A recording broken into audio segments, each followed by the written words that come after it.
In this lecture of harmful microbes, we will be discussing the different harmful aspects of fungi, protozoa and helminth. We will start with the harmful aspects of fungi. Fungi is not only harmful for crop plants, it is also equally harmful for cattle, other insects, and also it is harmful for human.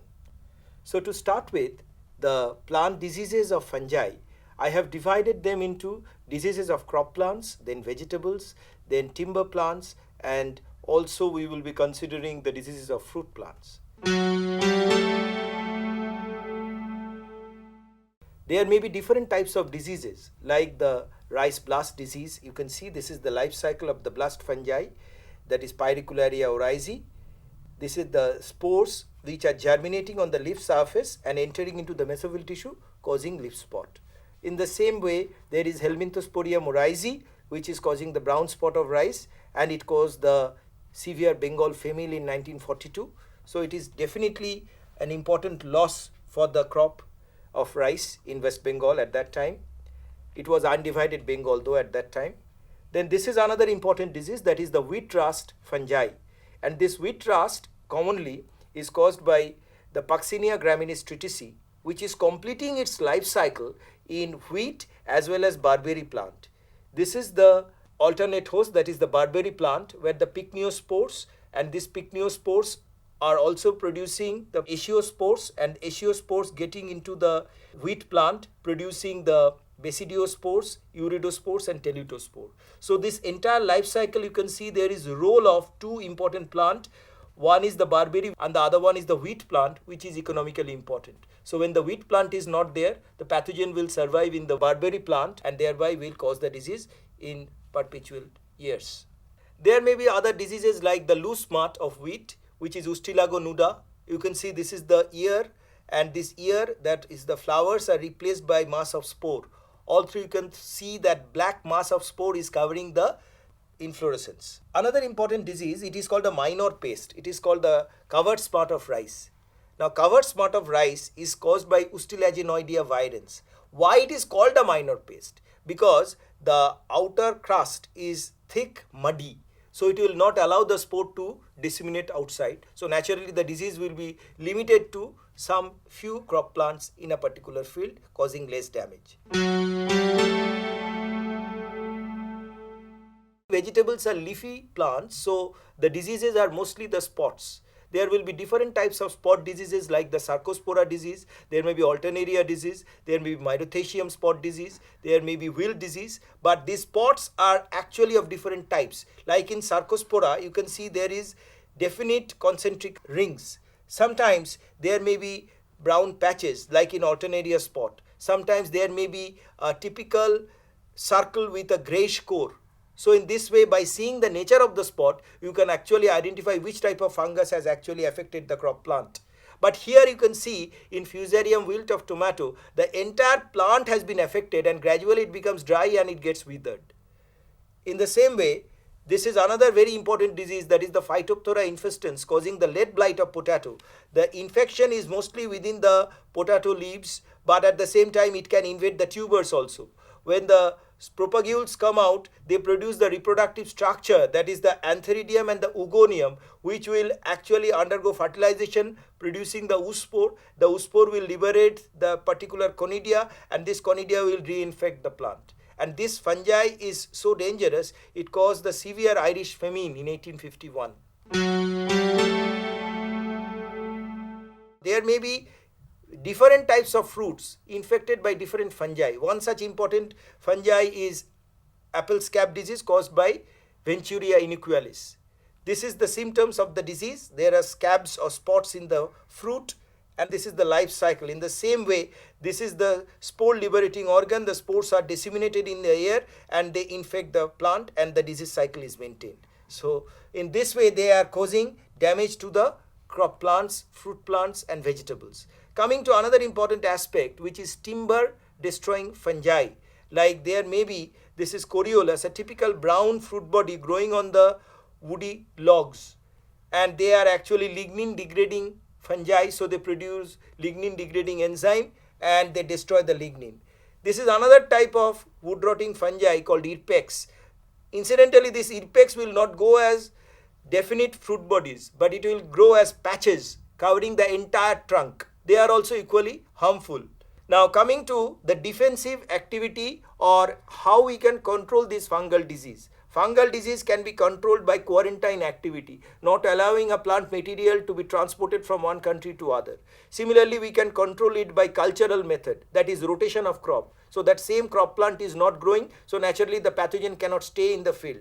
Similarly, we can also have plant resistance, that is the plant has got some resistant genes. We will elicit that resistance using some chemicals like INA, BTH. These are used to activate what is called systemic acquired resistance. And this systemic acquired resistance pathway is dependent on salicylic acid and jasmonic acid. So in this particular case, rice and tobacco, the defense reaction can be activated by using chemical means. It is similar that this plant becomes resistant, but not by immunological system, but by chemical system. We also have the chemical control in the form of fungicides. Fungicides can be surface acting, can be systemic. And these fungicides, whenever they are acting on the leaf, they can either be on the surface, they can penetrate the waxy cuticle, they can also sometimes be vaporized. So in this way, they prevent the surface colonization of the fungal spore. Similarly, we also have biological control where we are using a particular organism which will prevent the growth of the fungi. Here you can see in a petri plate, Pythium and Trichoderma, both are fungi, but Pythium is actually harmful to potato plant. Trichoderma is preventing this Pythium from growth. So thereby, if Trichoderma colonizes in the rhizosphere of potato plant, Pythium cannot invade the potato plant. Sir, how does Trichoderma control pathogenic fungi? Actually, Trichoderma produces some enzyme which is called endoglucanase, which will not allow the formation of cell wall or degrade the cell wall of the pathogenic fungi. So I was talking about the different controlling aspects of fungi. It can be biological, it can be chemical, it can be cultural, it can be genetical. All these taken together, we actually call it integrated pest management. So in this way, fungal disease control is being done in case of crop plant.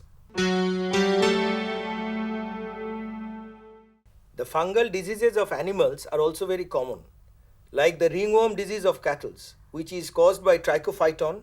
And you can see that the symptoms include the loss of hair, patches on the skin, or there may be crusty lesion.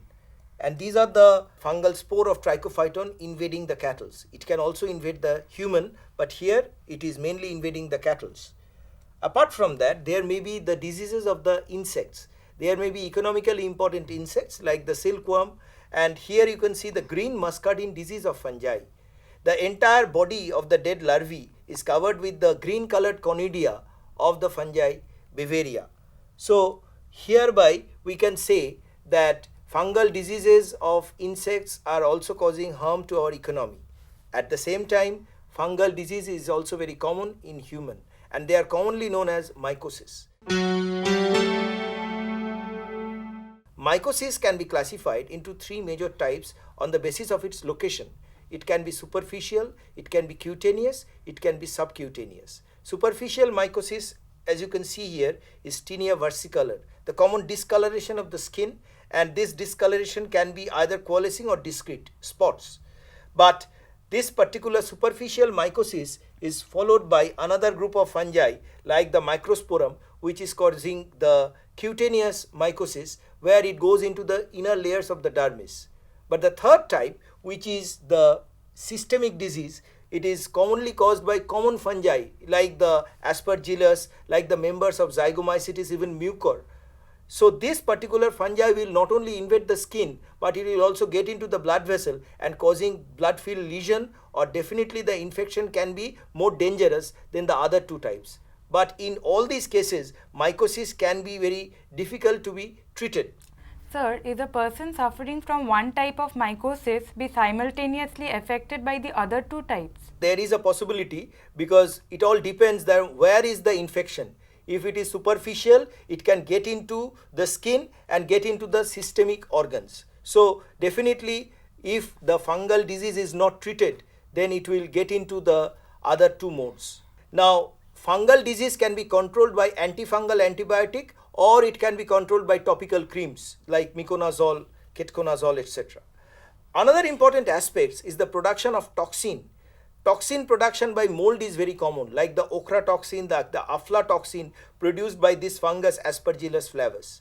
And you can see these are the nuts contaminated with Aspergillus flavus producing this aflatoxin, which is carcinogenic in nature. Apart from this group of toxin, there may be another particular group which is produced by mushrooms, like the amanitoxin, which can be deadly poisonous, and normally it is causing inhibition or depression of the nervous system. Now, protozoan disease actually is invading human. At the same time, in order to complete their life cycle, they may require another host. Protozoan disease can be of different types. Here I have mentioned some of these important diseases, like the disease of malaria. The malaria disease is caused by Plasmodium. Plasmodium species, different species are there. Plasmodium falciparum causing the malignant malaria, and Plasmodium vivax causing the normal malaria. But you can see that the life cycle is divided into two parts. One part is completed within the mosquito, which is the female Anopheles mosquito, and as it enters the human host, it is completing the life cycle through definite stages. And one of them is the pre-erythrocytic cycle, that is normally in the liver, may be followed by exoerythrocytic cycle, and finally they will attack the RBC and get into the erythrocytic cycle. And then again, when the mosquito is biting a person infected, then this parasite will go into the mosquito. In the same way, there may be the life cycle of entamoeba. Entamoeba primarily is an enteric organism which is invading our intestine. And in the intestine, it actually exhibits two different stages. The functional stage is the tropozoid stage, and they are also having the cyst stage. But this entamoeba infection, they have a reservoir in our body which is in the liver, and they may cause damage like cirrhosis. But here, of course, there is no alternate host. Primarily, it is entering through contaminated food and drink. This is another very important disease of protozoa, which is called Leishmania.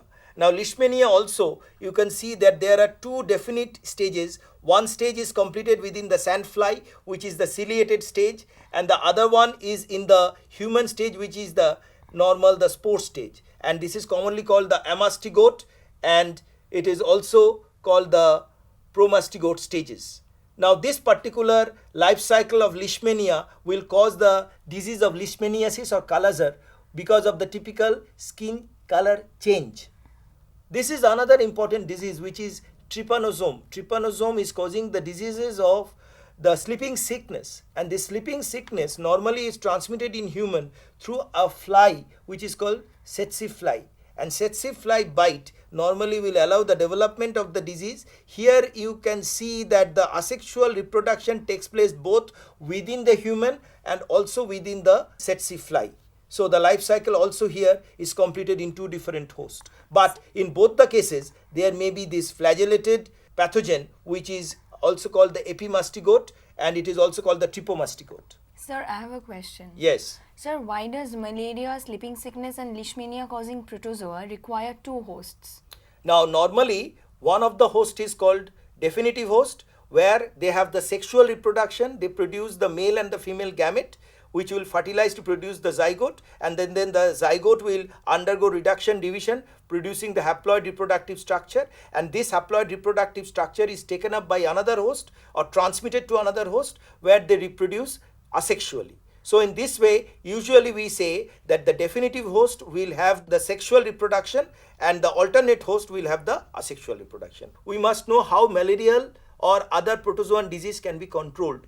Depending upon the usage of drug, the different anti-malarial drug like the quinine, chloroquine can be used. Similarly, for entamoeba, we can use the metronidazole compounds or tinidazole compounds. But basically, these particular anti-protozoan drug required to be repeated at regular interval, because once the drug is taken, then the organism will die for the time being, then they again may come back, because I told you they are always having a reservoir in some organ of the body. So at a regular interval in a tropical country, the person must take this anti-amoebic drug to prevent this enteric infection.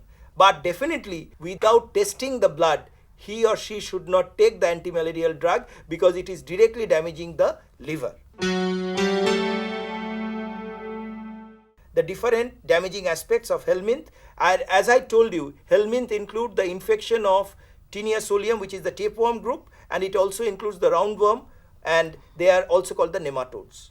So this particular infection, you can see, this is the infection of Taenia, and Taenia normally have two definite species. One is the Taenia solium, which is called the pig tapeworm, and there is also the bovine tapeworm or Taenia saginata.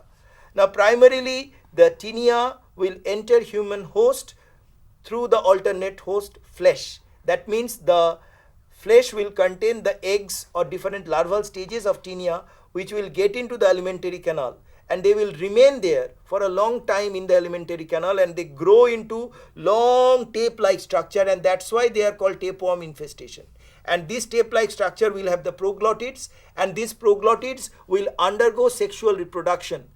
Normally it is seen that the male reproductive structure are matured earlier, female reproductive structures are matured later in the lower segments. So self-fertilization is common, and they produce huge number of eggs, and these eggs are actually produced in the proglottids, and they are lost with these proglottids outside, and they are again fed upon by this cow or pig, and in this way the life cycle is continued. Here we have the Ascaris life cycle.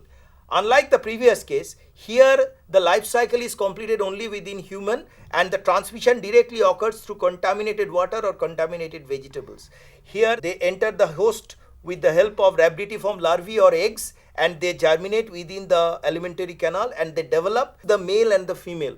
What is different here, in the previous case we had a single body which is bisexual, so they produce both the male and the female sex organ, but here the male and the female sexes are different. This is the male and that is the female. Usually the female is bigger and the male fertilize the female, and they both are involved in the sexual reproduction within human host.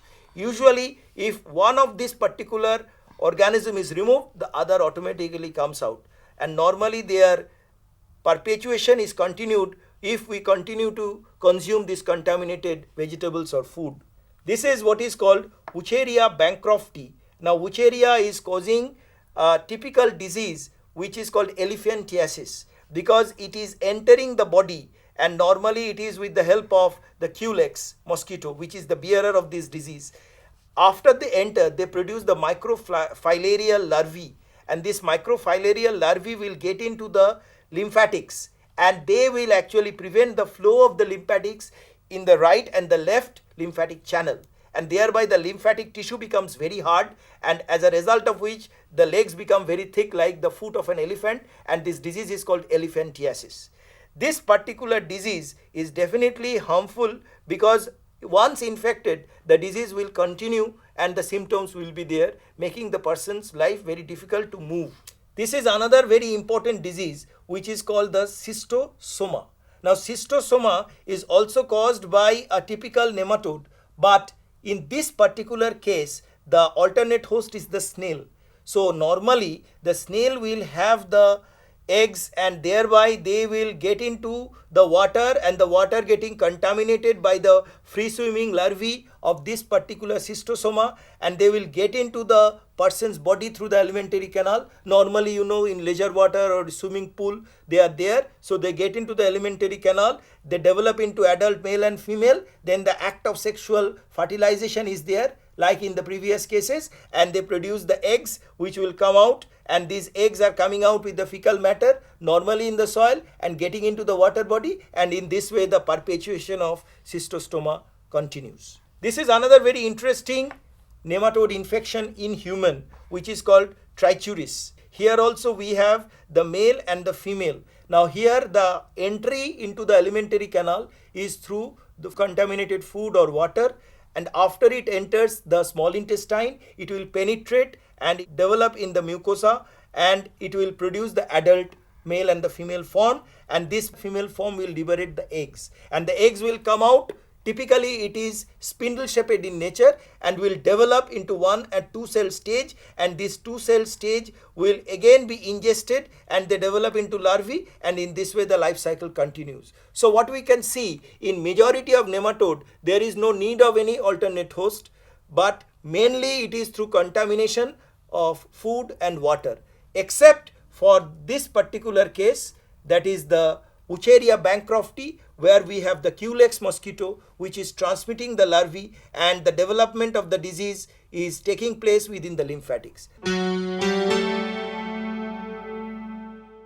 Control of this particular nematode or tapeworm infection in human, primarily they are controlled by different drugs which are called anthelmintic drugs, and anthelmintic drugs may be benzimidazole, pyrenthal palmate, and these drugs are given or prescribed by the doctor, but honestly speaking, at a regular interval, at least once or twice a year, a person should make the intestine free of this tapeworm or roundworm infection, because once the tapeworm is there, the scolex is deep inside the intestinal wall, so it will remain there, and it is recorded that a particular tapeworm can remain within a human intestine for 40 to 45 years. So it will have a long conjugal life with the host and will get the nourishment from the host, and it will remain there even up to the entire life cycle. Sir, what is the mode of action of these anthelmintic drugs? Anthelmintic drugs may be of different types, like the very simple one, piperazine citrate was given. Piperazine citrate normally is causing paraplegic condition in the roundworm. So the roundworm become paralytic and it is liberated out with the fecal matter because it loses the stronghold within the intestine. But there are other drugs which is benzimidazole, albendazole, mebendazole. These drugs usually they are destroying, disintegrating, and this disintegration of the wall is by the blocking of the tubulin, so the cell division is arrested and naturally that particular larvae is disintegrated. One shot anthelmintic is useful, but usually 3 consecutive doses may be necessary. Helminths are not only harmful for animals or human, helminths may be also harmful for plants, and they are remaining in the rhizosphere. They can cause infection of the tomato, and you can see here it is the root knot nematode. Root knot nematode is caused by Melidogyne incognita, and this Melidogyne disease is commonly in the form of larvae. They have named it as J1 and J2. They enter into the root system via the root hair, enter into the cortex and develop a particular gall-like structure, and ultimately this gall-like structure will develop and the root is getting modified, and it is typically known as knot-like structures in the root, so it is called root knot diseases. Usually this particular disease cannot be controlled by any chemical directly, so biological control is an ideal method to control root knot diseases. In this lecture of harmful microbes, we have discussed the different harmful aspects of fungi followed by protozoa and helminth. We have discussed the different fungal diseases of the plant, and these plants include the crop plants, the vegetables, the fruit plants, the timber producing plants. We have also discussed the diseases of fungi in terms of animals and in human. What are the different types of fungal diseases in terms of mycosis. We have also discussed the different toxin produced by fungi and how they are harmful. At the same time, we have discussed the different controlling aspects of different pathogens like the fungi, the bacteria, and we have also seen how one particular organism can control the other through biological control.